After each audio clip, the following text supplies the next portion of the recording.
you've always been in his corner from day one and supported him, but I think the country is he was probably one of the more polarizing players in the league. I would say he's probably one of the more well-liked and respected guys in the NFL currently. It's kind of crazy his maturation of his career.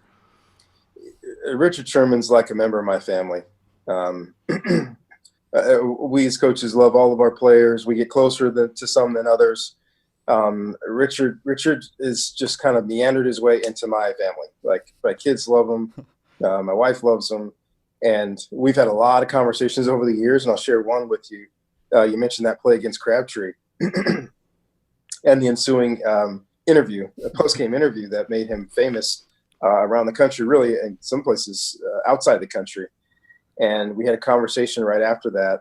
And I said, okay, you're going to get judged for that conversation, yelling and screaming and, saying what every defensive back in America says. You're just saying it right after the game with a lot of emotion.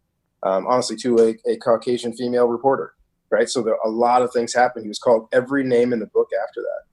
And so I told him two things. I said, number one, I said, now you're going to have to defend yourself and who you are, because you're going to get attacked for this. I talked to him pretty much as soon as he got dressed after the game, which I said is fine. I said, because people are going to get to know you. So let them get to know you, because right now that's all they're going to have to judge.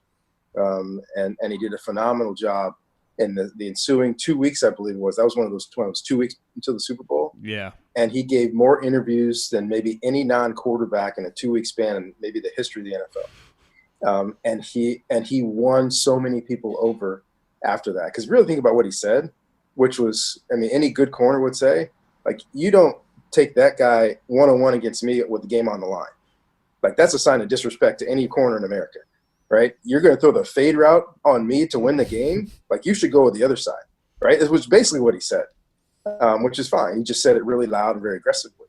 But over the next 2 weeks, I got so many calls from people saying, wow, I judged Richard Sherman. I thought he was something, and then I heard him speak, and gosh, he's really, really smart. And my response always was, he's a Stanford man. He's a Stanford man. So here's a guy that graduated salutatorian from his high school. Graduated, I forgot his GPA from Stanford. It's something like 3.5, 3.6, something like that. He's brilliant. He's very, very smart. So later down the road, one thing I said to him was, hey, the Richard Sherman from Compton, that's the one that plays corner in the NFL. The Richard Sherman from Stanford should be the guy that gives the interviews. So that's kind of where we decided to meet in the middle. And he's been awesome. He's very thoughtful. He's very emotional about a lot of things, and that's the only thing that I talk to him about now.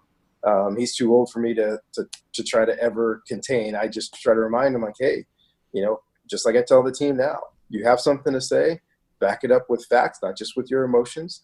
Explain yourself, and he does an outstanding job.